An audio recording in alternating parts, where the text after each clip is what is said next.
ఓం శ్రీ గురుభ్యో నమః. ఓం నమో భగవతే శ్రీరామకృష్ణాయ.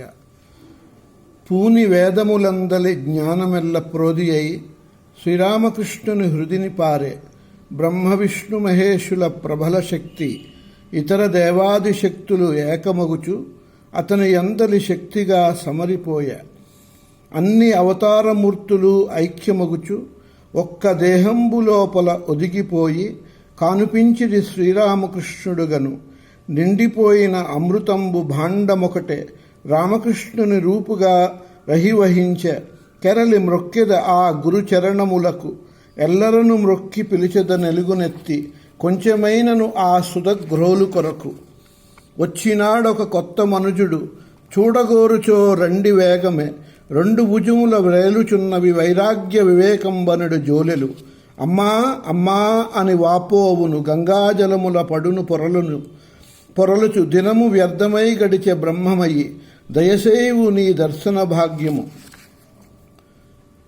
ఇది శ్రీరామకృష్ణుల పరమహంసుల గురించి ఒక మహాత్ములు రాసిన ఒక చిన్న పలుకులు.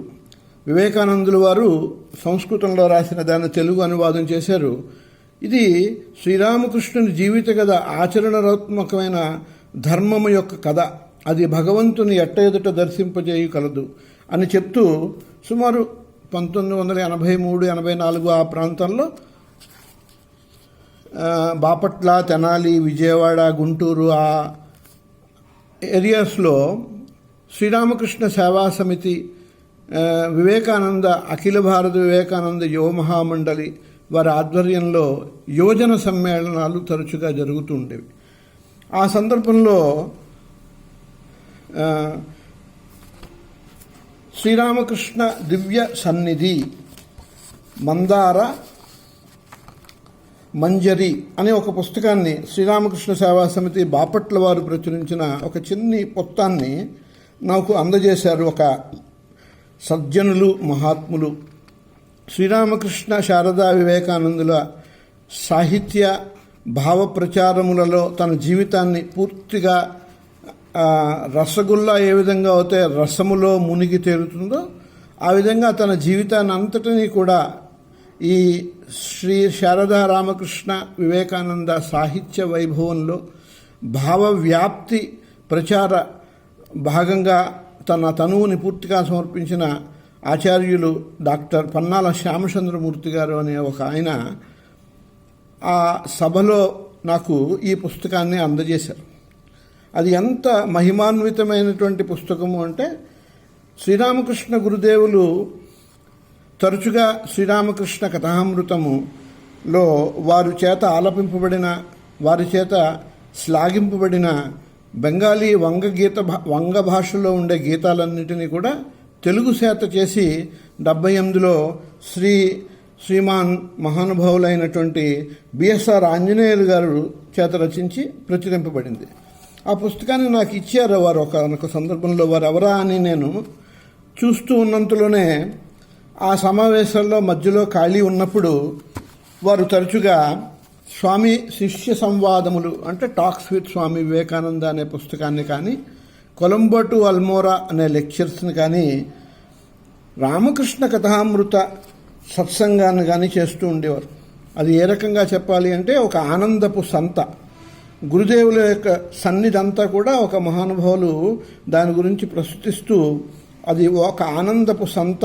ఈనాడు కూడా ఈ ఆనందపు సంతలోకి ప్రవేశించి అందులో పాలు పంచుకునే అవకాశం మనందరికీ కూడా మహేంద్రనాథుని చలవ వల్ల లభించింది అని ఇత్యాదిగా ఉన్న వచనాలని చదువుతూ అక్కడ ఉన్నటువంటి చిన్న పిల్లలమైన మా అందరినీ ఉద్దేశించి వారు తరచుగా ఆ సత్సంగ గోష్ఠి జరుపుతూ ఉండేవారు. ఆ విధంగా ఒక మహాత్ముల యొక్క పరిచయము, ఆ విధంగా శ్రీరామకృష్ణ పరమహంసుల వారి మీద అంతకుముందే ఉన్నటువంటి పరిచయం యొక్క భాగ్యం యొక్క విషయాన్ని ఇంకా లోతుగా దర్శింపజేసుకుని అనుభవించే మహాత్ముల సత్సాంగత్యము శ్రీరంగానందుల వారు, స్వామి రంగనాథానందుల వారు, నభనెహరన్ ముఖోపాధ్యాయ, తర్వాత చాలామంది ఆంధ్రదేశంలో ఉన్న మహాత్ములతో పేర్కొనదగిన వారా అన్నట్టుగా బిఎస్ఆర్ ఆంజనేయులు గారు, బాపిరాజు గారు, ఇంకా మహానుభావులందరూ కూడా పరిచయ భాగ్యం కలిగింది ఈ శ్రీ పన్నాల శ్యామసుందరమూర్తి గారి యొక్క పరిచయం వలన.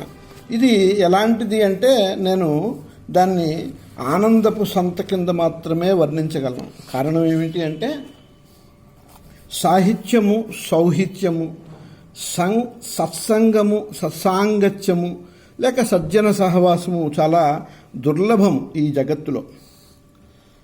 భారతీయ సంస్కృతిలో దీనికి చాలా విశేషమైన స్థానం ఉంది.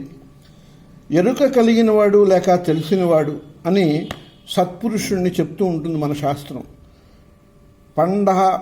పండిత అని ధీశక్తి కలిగి ధ్యాన స్వభావం లేక చింతనశీలం కలిగిన బుద్ధిని కలిగిన వారు అని వారిని వర్ణిస్తూ ఉంటారు.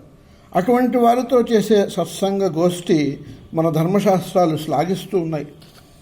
మన జీవన యానానికి ఇవి దిశానిర్దేశం చేస్తూ ఉంటాయి. అసారే ఖలు సంసారే సారం ఏతత్ చతుష్టయం కాశ్యాం వాసః సతాం సంగః గంగాంబః శంభుసేవనం అని సారహీనమైన ఈ సంసారంలో సారవంతమైనవి 4 మాత్రమే ఉన్నాయి. పరమ పుణ్యమైన కాశీక్షేత్ర నివాసము, సజ్జన సహవాసము అంటే మన శ్యామసుందరమూర్తి గారు లాంటి సజ్జనులతో మైత్రీభావము, సహవాసము, అనేక సందర్భాలలో వారితో కలిసి బేలూరు మఠము, స్వామి రంగనాథానందుల వారి యొక్క గీతా క్లాసెస్ హైదరాబాద్ రామకృష్ణ మఠ ప్రాంగణంలో, మన బాపట్ల, తెనాలి, గుంటూరు ఇతర ప్రదేశములందు శ్రీరామనామ క్షేత్రము యందు రామకృష్ణ భక్త సమాజం యొక్క సత్సంగ గోష్ఠులు యందు, సివివి మాస్టర్ సివివి ఎక్కిరాల కృష్ణమాచార్యుల సత్సంగ సమావేశములు యందు, అనేక ఇతర జిల్లేలమూడి అమ్మగారి యొక్క భజన బృందమునందు వీరు తరచుగా కలుసుకోవడం జరిగేది ఆ రోజుల్లో. అది చాలా పరమ భాగ్యంగా నేను భావిస్తూ ఉంటాను.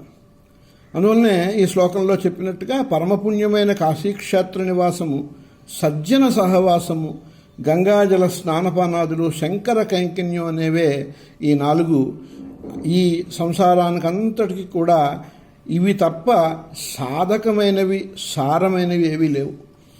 ఇది సన్మైత్రిగా, సత్సంగముగా, సత్సాంగత్యము లేక సజ్జన సహవాసముగా మన ఆర్యులు వ్యవహరించేవారు.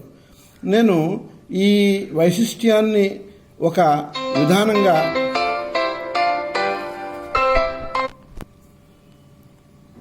శ్యామసుందరమూర్తి గారు మన మధ్య లేరు అన్న వార్త విన్న వెంటనే నేను నా మనస్సులో ఈశ్వర శ్రీరామకృష్ణ శరణాగతి పొంది వారికి ప్రణమిల్లుతూ శ్రీ శారదా రామకృష్ణ భక్త బృందాన్ని గుర్తు చేసుకుంటూ సజ్జనులతో మైత్రి కలగడం చాలా కష్టసాధ్యమే అనే విషయాన్ని నేను గుర్తు చేసుకుంటూ ఉన్నాను. సత్సంగతి గంగానదిలాగా పాపాలనన్నీ కూడా నిర్మూలిస్తుంది. వెన్నెల వలె చల్లని వెలుగులని వెదజల్లుతూ అందరి మనస్సులకి ప్రసన్నమైన ప్రమోదాన్ని పంచుతుంది. తిరుగులేని తేజస్సుతో తిమిరజాలాన్ని తరిమికొట్టే తీక్ష్ణమైన సూర్యకాంతిలాగా అజ్ఞానాంధకారాన్ని పటాపంచలు చేస్తుంది. ఎండవేడిము నుండి కాపాడే శీతల వృక్షఛాయ వలె ఈ జీవతాపాన్ని ఉపశమింపజేస్తుంది.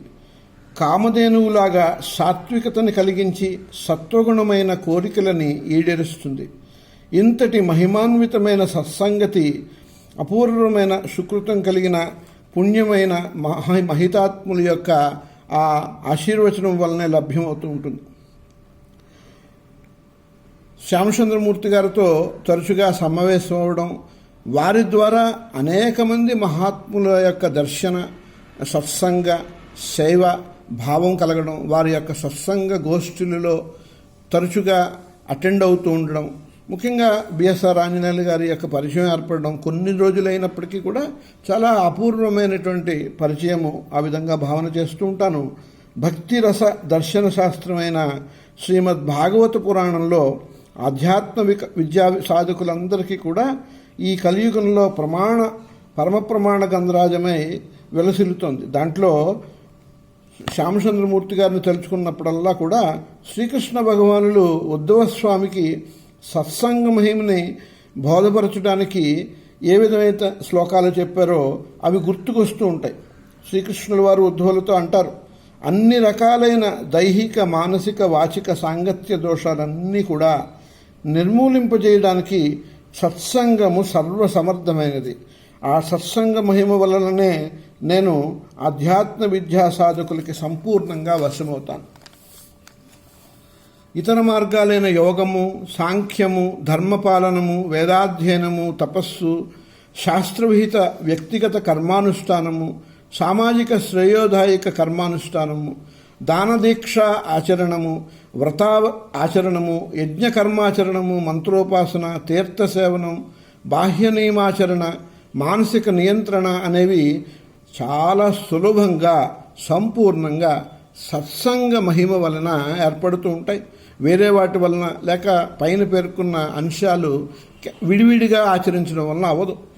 సత్సంగం ద్వారా నేను సంపూర్ణంగా సులభ సాధ్యుడని, ఇతర మార్గాల ద్వారా కష్టసాధ్యుడిని అని స్వయంగా భగవానుడే భక్తుడికి భాగవతంలో చెప్పిన మాటలు ఇవి.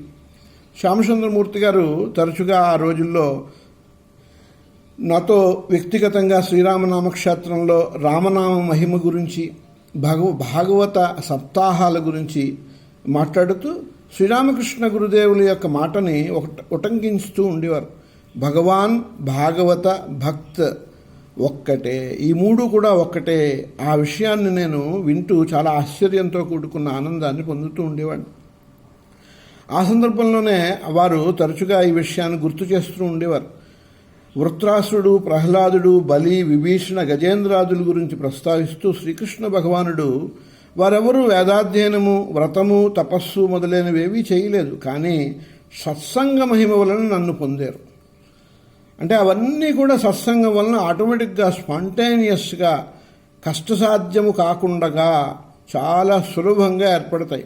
అవ్రతాతప్త తపసః సత్సంగాత్మాం ఉపాగత అనే సత్సంగ గౌరవాన్ని వారు తరచుగా ఉటంకిస్తూ ఉండేవారు. పరమజ్ఞానుల యొద్ద పరగిన అజ్ఞుడును బోధభరితుడగు నిరంతర మేరు సమీప స్థితి హిరణ్యరుచి కాకమే సకమొసగిన పగిదిన్ అన్నట్టుగా భ్రమరకీట న్యాయంలో వలె సర్వదా సువర్ణ పర్వతమైన మేరునగ సమీపంలోనే ఉండడం వలన కాకి కూడా అపరంజి రంగులో దగదగలాడినట్లు సంపూర్ణ జ్ఞానవంతుల సాంగత్యం పొందడం వలన అజ్ఞాని కూడా ఆ జ్ఞానబోధని గ్రహించుకుని జ్ఞానమయ శోభితుడవుతాడు. సాధుజనులతోడి సంసర్గముడికిన హాని, భయము, క్లేశము ఆవహిల్లుగున ఎంతవారికైనా ఇది నిక్కము అన్నట్టుగా సజ్జనుల గోష్ఠి సాధుజనుల గోష్ఠి ఇహపర సాధనంబు అని తరచుగా చెప్తూ ఉండేవారు. ఈ మాటలన్నీ కూడా నేను నా వ్యక్తిగతంగా మన పన్నాల శ్యామసుందరమూర్తి గారి గురించి నేను అది ఆవృతం చేసుకుంటూ అది ఆ విధంగా అభినివేశము చేసుకుంటూ వారి ద్వారా నాకు చాలామంది మహాత్ములు, ఆంధ్రదేశంలో ఉన్న మహాత్ములు, శ్రీరామకృష్ణ భావ ఉద్యమంలో ఉన్నటువంటి శ్రీమద్ స్వామి వీరేశ్వరానందుల వారు, తపస్యానందుల వారు, గంభీరానందుల వారు, వాస్తవానికి గంభీరానందుల వారి దగ్గర వారు నేను కూడా మంత్రదీక్ష తీసుకుని ఒక విధంగా గురుభాయిలమే అయినాము. తరచుగా రాజమండ్రిలోను, మారుటేరులోను, ఇతర సత్సంగ సమావేశాల్లోనూ కలుస్తూ ఉండేవాళ్ళము. వారి వలన అనేకమైన రామకృష్ణ, శారదా, వివేకానంద సాహిత్య సౌరభాలని తరచుగా వింటూ ఉండేవాళ్ళని. వాళ్ళు ఆత్మీయంగా వారి యొక్క ప్రతిభ, వారి జీవితము ఎన్ని వేల సమావేశాలు వారు చేశారు అంటే అది ప్రతిభ గరిమకి చాలా అద్దం పడుతూ ఉంటాయి. వారు అనేక తరాల మహాత్ములను చూశారు. ఆధ్యాత్మిక రంగంలో ఉన్న మార్పులను కూడా చాలా విశేషించి చూశారు. వ్యక్తిగతంగా అనుభవం ఉంది. అనేక విషయాలు మాట్లాడుతూ ఉండేవారు. వారు లేరన్నమాట దుఃఖాన్ని కలగజేసింది. వారు చిట్ట చివరి వరకు కూడా క్రియాశీలమైన చైతన్యవంతమైన జీవితాన్నే గడిపారు. శ్యామసుందరమూర్తి గారు తరచుగా 10 మందికి ఉపయోగపడేలా వ్యక్తిత్వాన్ని మనం రూపుదిద్దుకోవాలి అనే విషయాన్ని చెప్తూ ఉండేవారు. ఎక్కడ ప్రతిభ, భక్తి, జ్ఞాన, వైరాగ్యములు కనబడ్డా వారికి పాదాభివందనం చేసి అత్యంత వినయశీలాన్ని ఆయన ప్రదర్శించేవారు. ఎంత డైనమిక్గా ఉండాలో గ్రహించి వారిని చూసి మనం నేర్చుకోవచ్చు. వారి ఆ భారతీయ సనాతన ధర్మ ఆర్షధర్మం అయినటువంటి ఈ గంగా అవిచ్ఛిన్న ప్రవాహంలో ఆ గృహస్థ భక్తులు శ్రీరామకృష్ణ పరమహంసుల వారికి ఋషితుల్యులైన గృహస్థ భక్తులు నాగమహాశయులు, మాస్టర్ మహాశయు, రామచంద్ర, ఇతరులు మహానుభావులు అనేక మంది ఉన్నారు. ఆ పరంపరలో తన్ను తాను మౌల్డ్ చేసుకుని, అంటే రామకృష్ణ పరమహంస ఆదర్శంలో తన జీవితానంతటినీ కూడా అర్పించుకుని వారి వలన తరచుగా ఆనాటి కాలంలో నాగశ్రీహరి గారు, బిఎస్ఆర్ ఆంజనేయులు గారు, ఇతర గృహస్థ రత్నాలని మేము చూసి ఉండడం జరిగింది. అందువల్ల ఈ విషయాన్ని నేను గుర్తు చేసుకుంటూ శ్రీ శ్యామసుందరమూర్తి గారి యొక్క లేని లోటు వారి కుటుంబం వారు శ్రీరామకృష్ణ శారదాదేవి యొక్క అనుగ్రహంతో దాటదారని దుఃఖాన్ని ఉపశమిస్తుందని ప్రార్థిస్తూ వారికి అంజలి ఘటిస్తూ వారికి శ్రద్ధాంజలి సమర్పిస్తూ ఉన్నాను. శ్రీరామకృష్ణ పరమహంసుల వారి యొక్క ఆశీస్సులు సదా ఎల్లవేళలా కూడా వారి పట్ల ఉంటాయి. శ్రీరామకృష్ణ పరమహంసుల వారిలో వారు లీనమయ్యారు. ఆ రకంగా అందరికీ కూడా శ్లాఘించదగిన వారు అయ్యారు. శ్రీరామకృష్ణ పరమహంసుల వారి యొక్క ఆ భక్త మందారాల్లో వారు కూడా ఒకరు.